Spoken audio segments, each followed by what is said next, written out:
வெண்முரசு. பிரயாகை 19. பகுதி 4.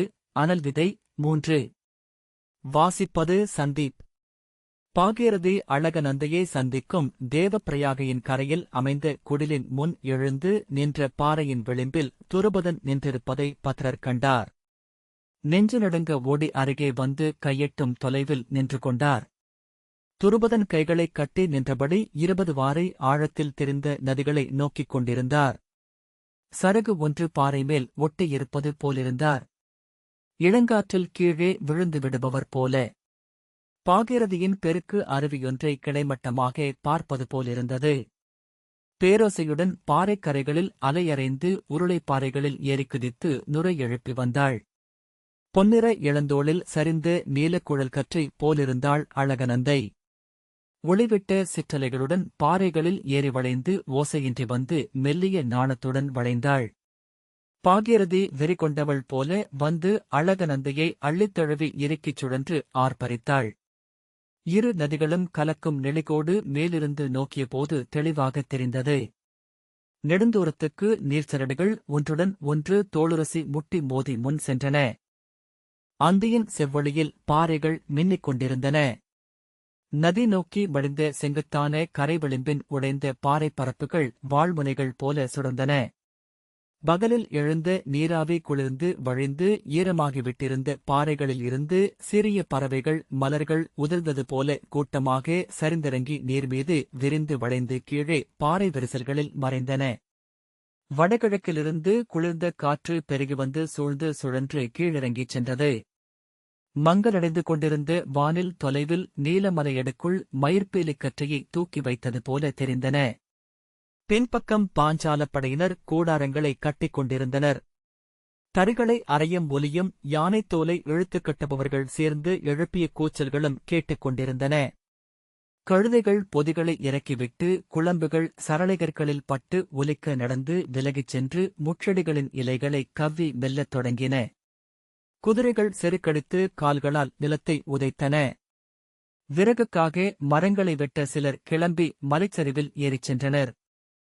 ரிஷிகேசத்தில் இருந்து 4 நாட்களுக்கு முன் கழுதைகளில் சுமைகளுடன் கிளம்பி மலையேறி மதியம்தான் அங்கே வந்து சேர்ந்திருந்தனர்.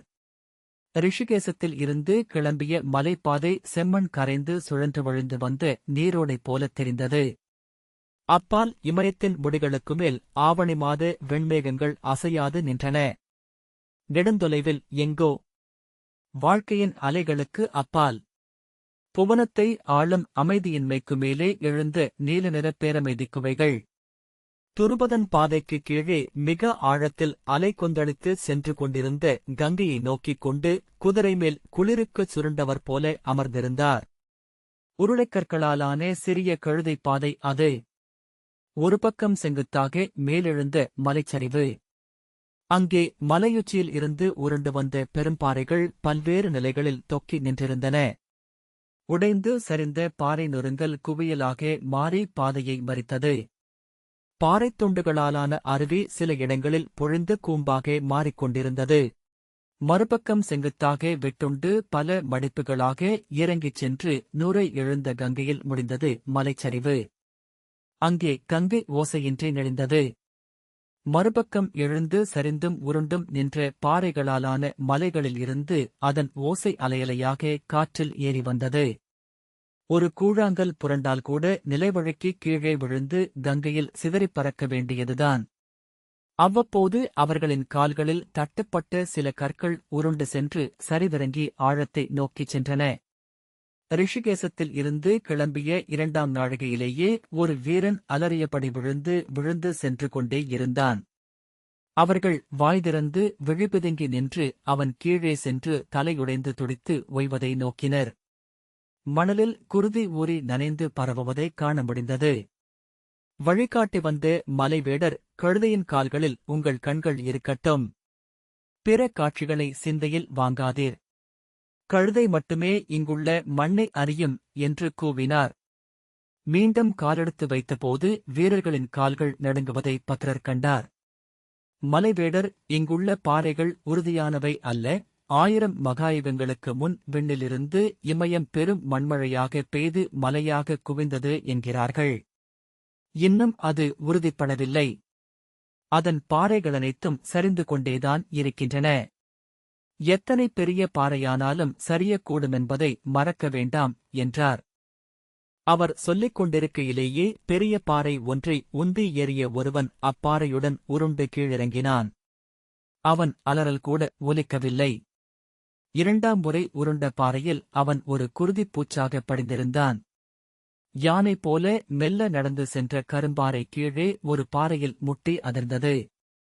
பின் இரு பாறைகளும் முனகல் ஒலியுடன் கீழிறங்கின. மிக ஆழத்தில் அவை பல பாறைகளாகப் பெருகி ஓர் அருவி போல சென்று கங்கையில் ஒன்றன்பின் ஒன்றாக விழுந்து வெண்மலர் போல அலை எழுப்பின. பெரிய பாறை மணல்கரையிலேயே உருண்டு சிக்கி நின்றுவிட்டது. மலைச்சரிவின் மேலிருந்து விழுந்த கற்களால் 3 நாட்களிலேயே 7 பேர் இறந்தனர். சடலங்களை உருட்டி சரிவில் விட்டுவிட்டுச் செல்லும்போது அங்கே சிதறிக் கிடந்த மண்டை ஓடுகளை வீரர்கள் கண்டனர். தேவப்பிரயாகைக்குச் செல்லும் வழியில் உயிர் துறந்தாலும் அது முழுமையை அளிக்கும் என்பது நம்பிக்கை என்றார் பத்ரர். இரவில் மலைச்சரிவில் கூடாரம் கட்டி தங்கியிருக்கையில் தொலைவில் நரிகளின் ஊளையோசையை கேட்டனர். அவை இப்பாதையை நம்பியே வாழ்பவை என்றார் வேடர். மறுநாள் தொலைதூரத்தில் பாறைகளில் விழுந்தபடி அவை அவர்களைத் தொடர்ந்து வருவதைக் காண முடிந்தது. தேவப்பிரயாகையை குதிரை மீதிருந்த துருபதன் முதலிலேயே கண்டுவிட்டார். இரு நதிகளும் இணைந்த இடத்தில் நீர்த்துளிகள் மதிய வெயிலில் கண்கூசும் ஒளியுடன் எழுந்து தெரித்தன. அதுதானா என்றார். ஆம் என்றார் வேடர். பத்ரர் கண்மேல் கை வைத்து நோக்கியபடி அங்குதான். அதோ பாறைகளுக்கு அப்பால் தெரிவதுதான் ரகுநாதர் ஆலயம். அயோத்திராமனுக்காக அவனுடைய இக்ஷுவாகு வம்சத்து இறுதி அரசன் அக்னிவர்ணன் கட்டியது அது.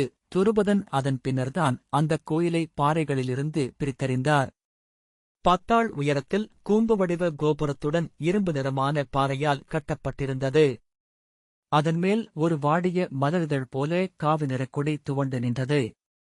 தேவப்பிரயாகை ஹிமவானின் பாதங்களில் அமைந்த 5 பிரயாகைகளில் முதன்மையானது. அனைத்து பாவங்களையும் கழுவும் புண்ணிய நதிமுனை அது என்றார் பத்ரர். நதிமுனையை நோக்கி நின்றிருந்த துருபதனை மேலும் நெருங்கி வந்தவராக ராவண மகாபிரபு கொன்ற பாவத்தை வசிட்டரின் ஆணைப்படி அயோத்திராமன் இங்கு வந்து முறைப்படி நோன்பிருந்து கழுவாய் பூசை செய்து தீர்த்ததாக நூல்கள் சொல்கின்றன என்றார். மேலும் நெருங்கி அவர் அரசனின் அருகே நின்று கொண்டார். 5 பிரயாகைகளும் ஊழ்கத்தின் 5 நிலைகள் என்று சொல்கின்றன யோக நூல்கள். பத்ரர் தொடர்ந்தார். தேவப்பிரயாகை முதல் நிலை. இங்கே கொந்தளிக்கும் ஜாக்ரத் வந்து அமைதியாக ஓடும் ஸ்வப்னத்தை சந்திக்கிறது. பாகீரதியை ஜாக்கிரதை என்றும் நூல்கள் சொல்கின்றன. அழகநந்தை ஸ்வப்னை எனப்படுகிறது. கீழே நோக்கிய போது அவருக்கு நெஞ்சு நடுங்கியது. அத்தனை விளிம்பில் துருபதன் நின்றிருந்தார். அவரது காலுக்கு 2 அங்குலம் கீழே செங்குத்தாக பாறை விளிம்பு இறங்கிச் சென்றது. அந்தப் பாறை அவரது எடையைத் தாங்குமா என பத்ரர் ஐயப்பட்டார். ஆனால் அரசனைத் தொட்டு பின்னுக்கு இழுக்க அவர் துணியவில்லை. அரசே, சடங்குகள் தெளிவாகவே வகுக்கப்பட்டுள்ளன. பாபநாசத்துக்கு வருபவர்கள் பாகீரதியின் கரையில்தான் தங்க வேண்டும். பாகீரதியில் நீராடி ஈரத்துடன் மேலேறிச் சென்று ரகுநாதனை வணங்க வேண்டும். சமஸ்தாபராத பூயும் பிராயச்சித்த பூசையும் பிதிருசாந்தி பூசையும் இறுதியாக ஆத்மசாந்தி பூசையும் செய்ய வேண்டும். பலிபிண்டத்தையும் மலரையும் எடுத்துக்கொண்டு நீரில் இறங்கி மீண்டும் பாகீரதியில் இறங்க வேண்டும். பாகீரதியின் கொந்தளிக்கும் நீர் வழியாகவே சென்று ஆழத்தில் ஓடும் அழகநந்தியின் அமைதியான நதியைத் தொட்டறிய வேண்டும். பாகீரதியின் நீர் வெம்மை கொண்டிருக்கும். அழகநந்தியின் நீர் குளிர்ந்து கனமாக இருக்கும். அந்த வேறுபாட்டை உடல் உணர முடியும் என்று பத்ரர் தொடர்ந்தார். அழகநந்தைக்குள் சென்று முழுமையாக மூழ்கி திரும்ப பாகீரதிக்குள் வந்தால் அனைத்து அலைகளும் அடங்கி அகம் நீலவானம் போலிருக்கும். கொந்தளிக்கும் பாகீரதி அமைதியான அழகநந்தையின் ஒரு தோற்றமே என்று தோன்றிவிடும். அவை ஒன்றை ஒன்று தழுவிச் செல்லும் பெருக்குகள். பிரிய முடியாத தோழிகள். கீழே கங்கை எனச் செல்வது அவை இரண்டும் கொண்ட முயக்கமேயாகும் என்று உணர்வதே துயரங்களில் இருந்தும் பாவத்தில் இருந்தும் விடுபடுதலாகும். அவர் பேசுவதை துருபதன் கேட்கவில்லை என்று தோன்றியது. பத்ரர் அரசே என மெல்ல அழைத்தார். துருபதன் அதை அறியவில்லை. அரசே என்று அவர் உரக்க அழைத்ததும் திடுக்கிட்டு விழித்து அந்த அதிர்ச்சியில் கைகால்கள் நடுங்க, என்ன என்ன என்றார். குளிர் ஏறி வருகிறது. கூடாரமும் அமைந்துவிட்டது. தாங்கள் சென்று படுத்துக் கொள்ளலாமே என்றார் பத்ரர். என்ற பின் துருபதன் உடலை குறுக்கிக் கொண்டார். பத்ரர் அரசனின் அருகிலேயே நின்றிருந்தார். காற்றின் குளிர் ஏறி வந்தது. விரைவிலேயே வானொலி அவியத் தொடங்கியது. வெயில் மறைந்த பின்னர் வெளியே நிற்கலாகாது அரசே என்றார் பத்ரர். துருபதன் அதை கேட்டதாகத் தோன்றவில்லை. அந்தி மேலும் மேலும் செம்மை கொண்டு பின் இருண்டு நதியின் ஓசை மட்டுமாக ஆகியது. அந்த இரைச்சல் எழுந்து வந்து சூழ்ந்தது. கணந்தோறும் பெருகியது. தெளிந்த வானில் விண்மீன்கள் எழத் தொடங்கின. வடக்கே துருவ விண்மீன் தெரிகிறதா என்று பத்ரர் நோக்கினார். கண்டுபிடிக்க முடியவில்லை. அலையடிக்கும் நெஞ்சுக்கு துருவன் நிலையை அளிப்பான் என்பார்கள். ஆனால் அலையடிக்கும் நெஞ்சு கண்களை அலையடிக்கச் செய்கிறது. எதையும் நிலையாக பார்க்க விடாமலாக்குகிறது. துருபதன் திரும்பி கூடாரத்தை நோக்கி நடந்து அங்கே போடப்பட்டிருந்த மூங்கில் பீடம் மீது அமர்ந்து உடலை குறுக்கிக் கொண்டார். அரசே, தாங்கள் ஓய்வெடுக்கலாமே என்றார் பத்ரர். துருபதன் அசைவற்று அமர்ந்திருந்தார். பத்ரர் சற்று நேரம் நின்றபின் சென்று கம்பளி மீது மாந்தோல்களை சேர்த்து தைத்த பெருங்கம்பளத்தைக் கொண்டு வந்து மெல்ல துருபதனை போர்த்தினார். அவர் அதையும் அறிந்தது போல தெரியவில்லை. அவர் நெஞ்சுக்குள் என்னதான் செல்கிறது என்று பத்ரர் எண்ணியதுமே அழுகையின் முடிவில் எழுவது போன்ற ஒரு நீள்மூச்சு துருபதன் நெஞ்சில் இருந்து வந்தது. அவர் அதைக் கேட்டு ஒவ்வொரு முறையும் உடல் விதிர்ப்பது வழக்கம். பெருமூச்சுடன் துருபதன் அசைந்து அமர்ந்தார். சேவகர் விறகுகளை அடுக்கி அதன்மேல் விலங்கு கொழுப்புக் கட்டிகளைப் போட்டு நெருப்பெழுப்பியிருந்தனர். துருபதன் நெருப்பருகே அமர்ந்து தழலாட்டத்தை நோக்கிக் கொண்டிருந்தார். பத்ரர் அருகே நின்று கொண்டார். வானில் சிறிய பறவைகள் சென்று கொண்டிருப்பது தெரிந்தது. அவை கங்கையின் மேல் இருளில் பறந்து பூச்சி பிடிப்பவை என அவர் அறிந்திருந்தார். இந்நேரம் அங்கே கங்கை எனும் ஒலிப்பெருக்கே இருக்கும் என்று தோன்றியது. பாகீரதியின் ஒலி பிளிரும். அழகநந்தை அகவும். அவர் அந்நேரம் கங்கைக் கரைக்குச் சென்று தனித்திருக்க விழைந்தார். சேவகர்கள் முயலிறைச்சியும் கீரையும் நொறுக்கிய கோதுமையும் சேர்த்து காய்ச்சிய ஊன்கஞ்சியை மரக்கோப்பையில் அள்ளிக் கொண்டு வந்து அவருக்குக் கொடுத்தனர். கடும் பசி இருந்தமையால் அவர் அதை வாங்கி ஆவலுடன் அருந்தத் தொடங்கினார். சில மிடர்களுக்குப் பின்னர் மேலே குடிக்க முடியவில்லை. திருப்பி நீட்டினார். சேவகன் அதை வாங்காமல் அசையாமல் நின்றான். அவர் தலையைத் தூக்கி அவனை தன் பழுத்த விழிகளால் நோக்கி என்றார். அவன் பெருமூச்சுடன் வாங்கிக் கொண்டான். அவர் மீண்டும் தலை குனிந்து நெருப்பை நோக்கத் தொடங்கினார். அவரது தலை நடுங்கிக் கொண்டே இருந்தது. அவரது விரல்கள் ஒன்றுடன் ஒன்று பின்னி அசைகின்றனவா, உதடுகள் உச்சரிக்கின்றனவா என்று பத்ரர் நோக்கினார். இல்லை. ஆனால் அந்த செயலற்ற நிலை மேலும் அச்சத்தை அளித்தது. அறிந்த ஒன்றில் இருந்து அறியாத ஒன்றை நோக்கிச் சென்றுவிட்டதைப் போல. மேலும் ஆழமும் இருளும் கொண்டவராக துருபதன் ஆகிவிட்டதைப் போல. நெருப்பு அணையப் போனது. பத்ரர் கையசைக்க சேவகர்கள் சென்று விறகும் கொழுப்பும் கொண்டு வந்து போட்டு தழல் மூட்டினர். துருபதன் மேலே என்றார். பத்ரர் அரசே என்று கேட்க இன்னும் மேலே என்றார் துருபதன். மேலும் விறகும் கொழுப்பும் இட பத்ரர் சொன்னார். தீ ஆளுயரத்துக்கு எழுந்தது. இன்னும் பெரிய தீ என்று துருபதன் கைகளை நீட்டி உருமுவது போல சொன்னார். அரசே என்று பத்ரர் ஏதோ சொல்லப் போக இன்னும் தீ. மேலும் என்று துருபதன் கூவினார். பத்ரர் கை காட்ட வீரர்கள் மேலும் விறகைக் கொண்டு வந்து குவித்து நெருப்பை எழுப்பினர். நெருப்பு தலைக்கு மேல் எழுந்து கரிப்புகை சுழற்றி நடமாடியது. மேலும் பெரிய நெருப்பு என்று துருபதன் ஆணையிட்டார். பத்ரர் தின்று கொண்டிருப்பவர்கள் அனைவரையும் எழுப்ப ஆணையிட்டார். அவர்கள் எழுந்து சிறிய அணிகளாக மாறி மலைச்சரிவில் ஏறி அங்கே நின்ற தைல மரங்களை முறித்து சுமந்து கொண்டு வந்து அடுக்கி நெருப்பெழுப்பினர். மேலும் மேலும் என்று துருபதன் சொல்லிக் கொண்டே இருந்தார்.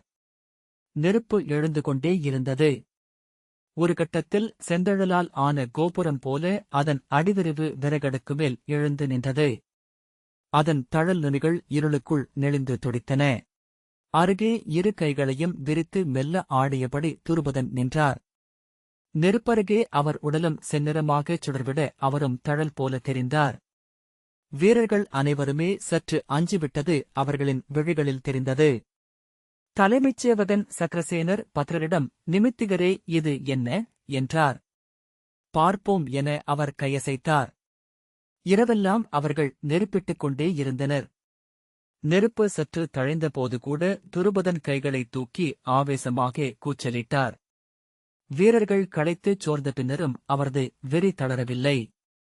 சக்கரசேனர் பத்ரரை நோக்க அவர் கையசைத்து நெருப்பிட்டுக் கொண்டே இருக்கும்படி சொன்னார். அதிகாலையில் கிழக்கே செம்மை எழுந்தது. நெருப்பின் ஒளி குறைந்து வந்தது. ஒரு கணம் சாதாரணமாக திரும்பி நோக்கிய துருபதன் கீழ்த்திசை சிவப்பை நோக்கி திகைத்து மீண்டும் நெருப்பை நோக்கினார். பத்ரர் அருகே வந்து, அரசே, நாம் சடங்குகளைச் செய்ய கங்கைக்கு செல்ல வேண்டும் என்றார். துருபதன் சிவந்த வரியோடிய கண்களால் சற்று நேரம் நோக்கிவிட்டு, ஆம் என்றார். கைகளால் முகத்தை பலமுறை உரசிவிட்டு, சமஸ்தாபராத பூசை அல்லவா? அனைத்து பிழைகளையும் நான் கங்கைக்கு அறிக்கையிட வேண்டும், இல்லையா? பத்ரர் ஆம் என்றார். பாவங்களை எல்லாம்? ஆம் என்று துருபதன் சொல்லிக் கொண்டார். பின்னர் எழுந்து செல்வோம் என்றார். பாறையை வெட்டி உருவாக்கப்பட்டிருந்த செங்குத்தான படிக்கட்டுகளில் மேலிருந்து தொங்கவிடப்பட்ட கனத்த வடத்தைப் பற்றிக் கொண்டு இறங்க வேண்டியிருந்தது. துருபதனால் இறங்க முடியவில்லை. இருவீரர்கள் முன்னும் பின்னும் நின்று அவரை ஒவ்வொரு படியாக கொண்டு சென்றனர். என்ன செய்ய வேண்டும் பத்ரரே என்றார் துருபதன். அரசே, கங்கையில் நீராடிவிட்டு குடத்தில் நீரெள்ளி மேலே கொண்டு வர வேண்டும். ராமனின் ஆலய முகப்பில் அமர்ந்து சமஸ்தாபராத பூசை. பின்னர் மலர்களுடன் சென்று நீராடி பாவங்களை முழுதும் அழித்து மீள வேண்டும். துருபதன் புன்னகையுடன், இப்படிகளில் ஏறி இறங்கினால் நான் உயிரையும் சேர்த்தே விட வேண்டியிருக்கும் என்ற பின் இறங்குவோம் என்றார். அவரது சமநிலை பத்ரரை ஆறுதல் படுத்துவதற்குப் பதில் மேலும் அச்சமூட்டியது. மூச்சிறைக்க நதிக்கரையை அடைந்ததும் துருபதன் நின்றார். உருளைக்கற்களால் ஆன படுகையில் கால்கள் தடுமாற நடந்தார். அருகே சேவகர்கள் மெல்ல அவரை பிடித்துக் கொண்டு சென்றனர். பாறைகள் பரவிய அடித்தட்டு மேலே துல்லியமாக தெரிந்தது. பாறைகளின் வளைவுகளில் காலையின் வெளிச்சம் அலையடித்தது. குளிருமா என்றபடி துருபதன் நின்றார். கங்கை எப்போதும் குளிரானவள். ஆனால் பாகீரதியின் நீரில் குளிர் குறைவு என்றார் பத்ரர். துருபதரின் ஆணைகளை சேவகர்கள் கழற்றினர். அவர் ஒரு சேவகனைப் பற்றிக் கொண்டு நீரில் இறங்கினார். குளிருக்கு உடல் குறுக்கியபடி முழங்காலளவு நீரில் நின்றபின் சட்டென்று சில எட்டுகள் முன்னால் சென்று அப்படியே மூழ்கி நடுங்கியபடி எழுந்தார். போதும் அரசே என்றார் பத்ரர். சிறிய மண்குடத்தில் நீர் அள்ளி தோளிலேற்றிக் கொண்டு துருபதன் நடந்தார். ஒவ்வொரு படிகளிலாக நின்று நின்று மேலே வரவேண்டியிருந்தது. ரகுநாதனின் ஆலயத்தின் முன் சமஸ்தாபராத பூசைக்கான களம் வரையப்பட்டிருந்தது. ஒன்றையொன்று சுற்றி வளைந்த நாகங்களின் உடல்களின் பரப்பு. அதன்மேல் 7 அகல் விளக்குகள் நெய்யிட்டு ஏற்றப்பட்டிருந்தன. மலர்களும் அரிசிப் பொரியும் மஞ்சள் பொடியும் தாளங்களில் இருந்தன. துருபதன் அந்தக் களத்தின் முன் போடப்பட்டிருந்த தர்ப்பை புல் தடுக்கில் கால்களை மடித்து அமர்ந்து கொண்டு கங்கை நீர் நிறைந்த குடத்தை களத்தில் வைத்தார். அவரது உடல் குளிரில் நடுங்கிக் கொண்டிருந்தது. தலைமயிரில் இருந்து நீர் சொட்டியது. ஏறிவந்த வெப்பத்தில் உடல் நன்றாகவே காய்ந்துவிட்டிருந்தது. வைதிகர் அதர்வ மந்திரத்தைச் சொல்லி சடங்குகளை நடத்தி வைத்தார். அவர் சொன்ன சொற்களை திருப்பிச் சொன்னபடி துருபதன் மஞ்சள் பொடியையும் மலர்களையும் அள்ளி நீர்க்குடத்துக்குள் போட்டார். மந்திரம் முடிந்ததும் பொறியை 7 குவைகளாக பிரித்து வைத்தார். வைதிகர் வழிகாட்ட துருபதன் முதல் குவையைத் தொட்டபடி, விண்ணில் வாழும் தெய்வங்களே, உங்களுக்கு நான் செய்த பிழைகள் அனைத்தையும் பொறுத்தருள்க உங்கள் முன் பணிகிறேன். என் பிழை, என் பிழை, என் பெரிய பிழை என்றார். இரண்டாவது குவையைத் தொட்டு, விண்ணிறைந்த தேவர்களே, உங்களுக்கு நான் செய்த பிழைகள் அனைத்தையும் பொறுத்தருள்க உங்கள் முன் பணிகிறேன். என் பிழை, என் பிழை, என் பெரிய பிழை என்றார். மூன்றாவது குவை பாதாளமூர்த்திகளுக்கு. நான்காவது குவை மண்மறைந்த மூதாதையருக்கு. ஐந்தாவது குவை கண்ணுக்குத் தெரியாத உயிர்க்குலங்களுக்கு. ஆறாவது குவை அறியாது அநீதி இழைக்கப்பட்டவர்களுக்கு. ஏழாவது குவையைத் தொட்ட வைதிகர் சொன்னார், அரசே, நீங்கள் அறியாமையாலும் ஆணவத்தாலும் ஆசையாலும் இழைத்த பாவங்களுக்காக பிழை சொல்லி வணங்குங்கள். வெறும் சொற்களால் அல்ல, அந்தப் பாவத்தை நீங்கள் இழைத்த கணத்தை நினைவில் நிறையுங்கள். அப்போது இருந்து அவர்களின் முகத்தை அகக்கண்ணில் விரியுங்கள். அந்த முகத்தை நோக்கி மனம் உருகி கண்ணீர் மல்கி பொறுத்தருளும்படி சொல்லுங்கள். அவர்கள் பொறுத்துவிட்டனர் என்று உங்கள் அகம் அறிந்தாக வேண்டும் என்றார். துருபதன் கையில் மலருடன் அந்த பொறிக்குவையை நோக்கி சில கணங்கள் அமர்ந்திருந்தார். பிறகு மெல்ல, துரோணரே, உங்கள் துயரை அறிகிறேன். உங்கள் அனல் அவிய வேண்டுமென்று பாதங்களைப் பணிந்து கோருகிறேன். உங்களுக்கு நான் இழைத்த அவமதிப்புக்காக என்னை பொறுத்தருளுங்கள். என் மீதிருக்கும் எஞ்சிய வெறுப்பையும் விலக்கி என்னை வாழ்த்துங்கள் என்றார். என் பிழை, என் பிழை, என் பெரிய பிழை என்று சொன்னபோது குரல் இடறிக் கண்ணீர் வடித்தார். வைதிகர் மலரைப் போடும்படி சொன்னார். துருபதன் அதைக் கேட்கவில்லை. வைதிகரே மலரைப் பற்றி பொறிக்குவையில் போட்டார். மீண்டும் கலத்து நீரை எடுத்துக்கொண்டு கங்கை நோக்கிச் சென்றனர். பெருமூச்சுடன் திரும்பி ரகுநாதனின் ஆலயத்தை நோக்கிய துருபதன் கேட்டார், பத்ரரே, ராமன் ஏன் பாவ உணர்வை அடைந்தான்? ராவணனைக் கொன்றது அவன் அவதார நோக்கம் அல்லவா? அவனை பரம்பொருள் மண்ணில் வந்த வடிவம் என்று சொல்கிறார்கள். அவனுக்கேது பாவம்? பத்ரர், இதெல்லாம் ரிஷிகளின் கூற்று. நாமென்ன அறிந்தோம்? விண்ணாளம் கதிரவன் மண்ணில் பளிங்குத் துண்டுகளில் தெரிவது போல பரம்பொருள் மானுடனில் எழுந்ததுதான் ராமனின் பிறப்பு என்கிறார்கள். பளிங்கும் சூரியனே. ஆனாலும் அது மண்ணில் அல்லவா கிடக்கிறது? அழுக்கும் பாசியும் அதன் மேலும் படியும் அல்லவா? பாவத்தின் மாபெரும் வல்லமையைச் சுட்ட இந்தக் கதையை உருவாக்கியிருப்பார்களோ என ஐயுறுகிறேன் என்றார். ராமன் இங்கு வந்திருக்கிறானா என்றார் துருபதன். வந்திருக்கலாம். அயோத்தியில் இருந்து கங்கை கரைக்கு வந்து அவர் பலகாலம் தங்கியிருந்தார் என்று நூல்கள் சொல்கின்றன. கதையாகவே இருந்தாலும் அவர் வராமல் அதை உருவாக்கியிருக்க முடியாது என்றார் பத்ரர். அவர் ஏன் பாவ உணர்வு கொண்டார் என்று சித்ரகரின் ராமசதகம் என்னும் நூல் சொல்கிறது. ராவண மகாபிரபுவை நேரில் கண்டதும் அவரது 10 தலைகளின் நிமிர்வையும் 20 கைகளின் வீரத்தையும் கண்டு ராமன் வியந்தாராம். 10 தலைகளில் ஒன்று கூட பிறர் முன் தாழவில்லை. தன்னை எண்ணி குனியவுமில்லை. 20 கரங்களில் ஒன்றில் கூட தன்னிறக்கத்தையோ தாழ்வையோ சுட்டும் விரல் குறி எழவில்லை. முழுமனிதன் இப்படித்தான் இருக்க முடியும் என அவர் தம்பியிடம் சொன்னாராம். ராவண மகாபிரபுவைக் கொன்ற பின்னர் அயோத்தி மீண்டு அரியணை ஏறி தனிமையில் இருக்கையில் ராமர் தன் உடலின் சமநிலை அழிந்திருப்பதை உணர்ந்தார். இளமையில் அவரது தோள்மேல் அணிந்த உத்தரியம் ஒருமுறை கூட நழுவாது. ஆனால் முடிசூடிய பின் அது நழுவிக்கொண்டே இருந்தது. அது ஏன் என பலவாறாக எண்ணிக்கொண்டார். அவரது அணக்க மருத்துவன் உடலின் சமநிலை உள்ளத்தால் காக்கப்படுவது என்றார்.